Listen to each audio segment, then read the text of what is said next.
الحمدللہ رب العالمین والصلاة والسلام علی سید الانبیاء والمرسلین اما بعد فاعوذ باللہ من الشیطان الرجیم بسم اللہ الرحمن الرحیم پڑھیے الصلاة والسلام علیکہ یا رسول اللہ وعلی آلک واصحابک یا حبیب اللہ الصلاۃ والسلام علیکہ یا نبی اللہ وعلی آلک واصحابک یا نور اللہ۔ ہمارے چینل فیضان درس نظامی کو سبسکرائب کریں۔ سبق نمبر 28 قضیہ اور اس کی اقسام۔ آج ہم پڑھیں گے کہ قضیہ کسے کہتے ہیں، اس کی کتنی اقسام ہیں اور کیا کیا ہیں، اس کے تعلق سے آج پڑھیں گے۔ قضیہ کی یہاں تعریف بیان کر رہے ہیں۔ قضیہ کی تعریف دو طرح سے کی جاتی ہے۔ نمبر 1 ہوا قول یحتمل صدق والکذب۔ قضیہ ایک ایسا قول ہے جو صدق و کذب کا احتمال رکھتا ہے۔ یہ پہلی تعریف ہوئی۔ پہلی تعریف کیا ہے کہ قضیہ وہ ہے جو صدق و کذب کا احتمال رکھتا ہے، ای قول یحتمل صدق والکذب۔ نمبر 2 ہوا قول یقال لقائلہ انہ صادق فیہ او کاذب۔ قضیہ ایسا قول ہے جس کے کہنے والے کو سچا یا جھوٹا کہا جا سکے، جیسے زید جالس۔ قضیہ کی دو تعریف کے، ایک تو یہ کہ وہ قضیہ ایسا قول ہے جس میں صدق و کذب کا احتمال ہو، ایک تعریف ہوئی۔ دوسری تعریف یہ کہ جس کے کہنے والے کو سچا یا جھوٹا کہا جا سکے، کہ یہ اس بات میں سچا ہے یا جھوٹا ہے، اس طرح کہا جا سکے، تو یہ دوسری تعریف ہوئی۔ جیسے دیکھیں زید جالس، یہ مثال دیے، ہو سکتا ہے کہ واقعی زید بیٹھا ہو یا زید بیٹھا نہ ہو، تو اگر بیٹھا ہوگا تو ہم کہیں گے کہ یہ بات سچی ہے، کیونکہ یہ بات صدق اور کذب دونوں کا احتمال رکھتی ہے نا، یعنی زید واقعی بیٹھا ہو بھی سکتا ہے اور بیٹھا نہیں بھی ہو سکتا ہے، تو یہ صدق اور کذب دونوں کا احتمال رکھتا ہے یہ جملہ۔ تو اس سے پہلی تعریف کے مطابق کیونکہ یہ صدق و کذب کا احتمال رکھتا ہے، اس وجہ سے یہ قضیہ ہے۔ دوسری تعریف کے مطابق کیونکہ اس کے کہنے والے کو جو یہ کہہ رہا ہے کہ زید بیٹھا ہے، ہم اسے یہ کہہ سکتے ہیں کہ تو سچا ہے یا تو جھوٹا ہے۔ اگر واقعی زید بیٹھا ہوگا تو ہم کہیں گے تو سچا ہے، اگر نہیں بیٹھا ہوگا تو ہم کہیں گے کہ تو جھوٹا ہے، یعنی اس کے کہنے والے کو ہم سچا یا جھوٹا کہہ سکتے ہیں، اس وجہ سے یہ کیا ہے، قضیہ ہے۔ فائدہ بتا رہے ہیں کہ صدق کسے کہتے ہیں، کذب کسے کہتے ہیں، بتلائیں گے۔ صدق کا معنی ہے مطابقت النسبت للواقع، یعنی کلام کی نسبت کا واقعے کے مطابق ہونا۔ کلام کی نسبت کا واقعے کے مطابق ہونا یہ صدق ہے۔ جیسے زید نائم، اس قضیے میں زید اور نائم میں نسبت ایجابی ہے، زید اور نائم کے درمیان نسبت ایجابی ہے، لہٰذا اگر واقع میں بھی زید سو رہا ہے تو یہ نسبت کلامی واقع کے مطابق ہے، اور اسی مطابقت کا نام صدق ہے۔ یعنی اگر نسبت واقع کے مطابق ہو، نسبت کلامی اگر واقع کے مطابق ہو تو یہ صدق ہے۔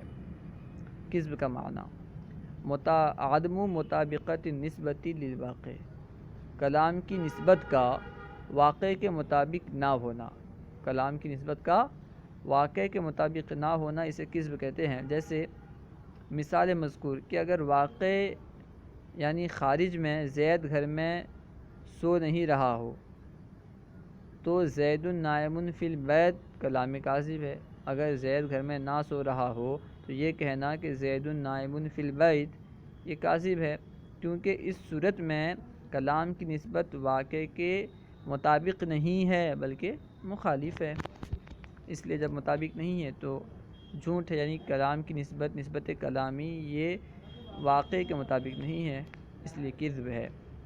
حاصل یہ کہ صدق وہ ہے جس میں نسبت کلامی واقع کے مطابق ہو، اور کذب وہ ہے کہ جس میں نسبت کلامی واقع کے مطابق نہ ہو۔ نوٹ: اہل منطق کی اصطلاح میں قول مرکب کلام کو کہتے ہیں، اس لیے تعریف میں قول کا لفظ آیا ہے جس سے مراد کلام ہے۔ تعریف میں جو کہا نا انہوں نے قضیے کی تعریف کرتے ہوئے ہوا قولن، یہاں قول کا لفظ استعمال کیا، لیکن مراد کیا ہے؟ کلام ہے، کیونکہ اہل منطق کلام کو قول کہتے ہیں۔ قضیے کی اقسام، یہاں سے قضیے کی اقسام بیان کرنے لگے ہیں، کتنی اقسام ہیں اور کیا کیا۔ قضیے کی دو قسمیں ہیں، نمبر 1 قضیہ حملیہ، نمبر 2 قضیہ شرطیہ۔ نمبر 1 قضیہ حملیہ۔ قضیہ حملیہ کی دو طرح تعریف کی جاتی ہے، قضیہ حملیہ کی دو طرح تعریف کی جاتی ہے۔ نمبر 1 ہیا ما حکم فیہا بثبوت شیء لشیء او نفیہ عنہ۔ قضیہ حملیہ وہ قضیہ جس میں ایک شے کا ثبوت دوسرے شے کے لیے یا ایک شے کی نفی دوسری شے سے کی جائے، جیسے زید قائم، زید کھڑا ہے، یا زید لیس بقائم، زید کھڑا نہیں ہے۔ پہلی مثال میں کھڑے ہونے کو، قائم کو زید کے لیے ثابت کیا گیا ہے، اور دوسری مثال میں کھڑے ہونے کی نفی کی گئی ہے زید سے۔ نمبر 2 ہیا ما ینحل الی منفردین او الی مفرد و قضیۃ۔ بتلا رہے ہیں کہ قضیہ حملیہ وہ ہے جو دو مفردوں کی طرف کھلے، یا دو مفردوں اور ایک قضیہ کی طرف کھلے، یعنی وہ قضیہ جو دو مفردوں یا ایک قضیہ کی طرف کھلے، اسے کہیں گے کہ یہ کیا ہے؟ قضیہ حملیہ ہے۔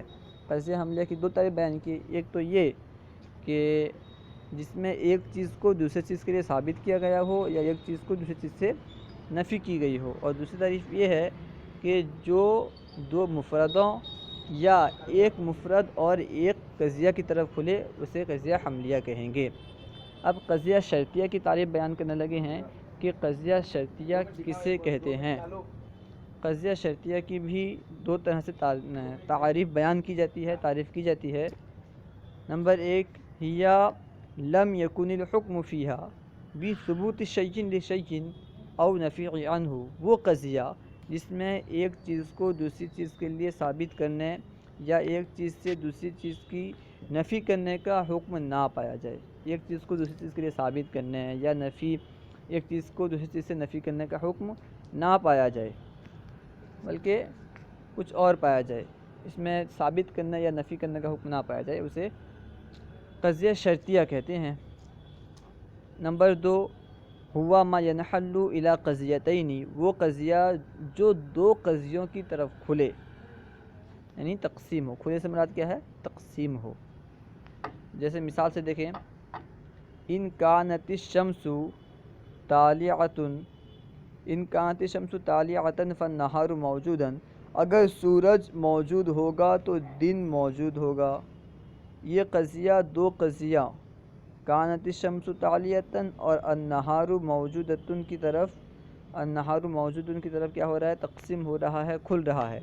تو یہ کیونکہ دو قضیوں کی طرف کھل رہا ہے، اس وجہ سے کیا ہے؟ یہ قضیہ شرطیہ ہے۔ نیز یہاں پہ ایک چیز کو دوسری چیز کے لیے ثابت نہیں کیا گیا ہے، یا ایک چیز کی نفی دوسری چیز سے نہیں کی گئی ہے، بلکہ ان دونوں میں سے کسی کا حکم نہیں پایا جا رہا ہے، اس وجہ سے بھی کیا ہے؟ قضیہ شرطیہ ہے۔ اب یہاں سے قضیہ حملیہ اور شرطیہ کے اجزاء بتا رہے ہیں کہ قضیہ حملیہ میں کتنے اجزاء ہوتے ہیں، قضیہ شرطیہ میں کتنے اجزاء ہوتے ہیں۔ قضیہ حملیہ کے اجزاء، قضیہ حملیہ کے 3 اجزاء ہیں۔ نمبر 1 موضوع، نمبر 2 محمول، نمبر 3 رابطہ۔ موضوع کسے کہتے ہیں؟ محکوم علیہ کو موضوع کہتے ہیں، یعنی جس پہ حکم لگایا جائے، کسی چیز کا حکم جس پہ لگایا جائے وہ محکوم علیہ ہے، اور محکوم علیہ کو کیا کہتے ہیں؟ موضوع کہتے ہیں۔ محمول، محکوم بھی کو محمول کہتے ہیں، یعنی جس کا حکم لگایا جائے اسے محکوم بھی کہتے ہیں، اور اسی کو کیا کہتے ہیں؟ علم منطق میں، یعنی قضیہ حملیہ میں اس کو کیا کہتے ہیں؟ محمول۔ رابطہ، وہ لفظ جو نسبت پر دلالت کرے اس کو رابطہ کہتے ہیں، جو لفظ نسبت پر دلالت کرے اسے رابطہ کہتے ہیں۔ وضاحت، زید ہوا قائم، اس مثال میں زید موضوع، کیونکہ زید پر حکم لگایا جا رہا ہے، محکوم علیہ ہے زید۔ قائم محمول، کیونکہ یہ محکوم بھی ہے، اس کا حکم لگایا جا رہا ہے، اور ہوا رابطہ ہے، کیونکہ یہ زید اور قائم کے درمیان نسبت ہے، اس وجہ سے کیا ہے؟ یہ رابطہ ہے زید اور قائمون کے درمیان جو نسبت ہے اس پر ہوا دلالت کرتا ہے، اس وجہ سے کیا ہے ہوا یہ رابطہ ہے، رابطہ گویا کہ پیدا کر رہا ہے۔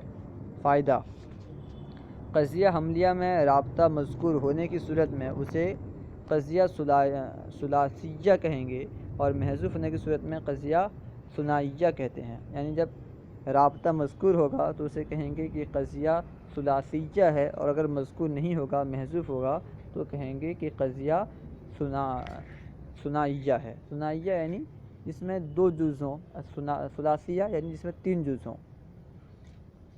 ثلاثیہ یہ ثلاث سے بنا ہے، یعنی اس میں 3 جز ہوں، اور جس میں 3 جز نہ ہو، رابطہ مذکور نہ ہو، کیونکہ 3 جز نہیں ہوں گے اس وقت، 2 جز ہوں گے، اس لیے اسے کہیں گے ثنائیہ۔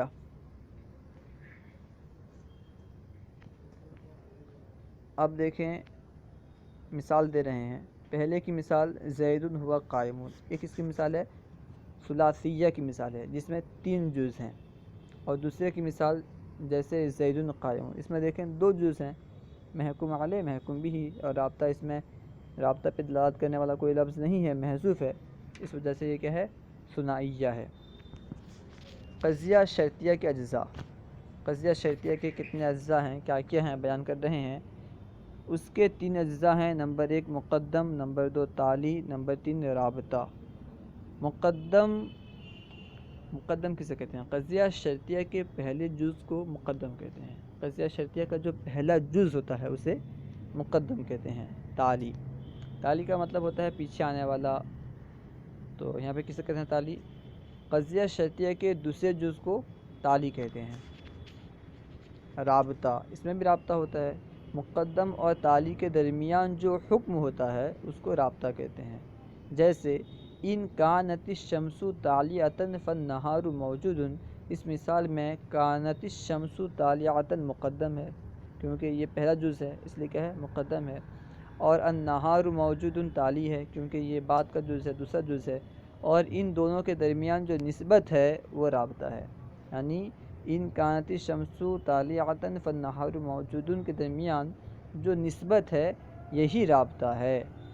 صلو علی الحبیب صلی اللہ تعالی علی محمد صلی اللہ علیہ وسلم۔ ہمارے چینل فیضان درس نظامی کو سبسکرائب کریں، اور اگر کوئی سوال کرنا ہو تو کمنٹ باکس میں سوال کر سکتے ہیں، انشاءاللہ عز و جل آپ کو جواب مل جائے گا۔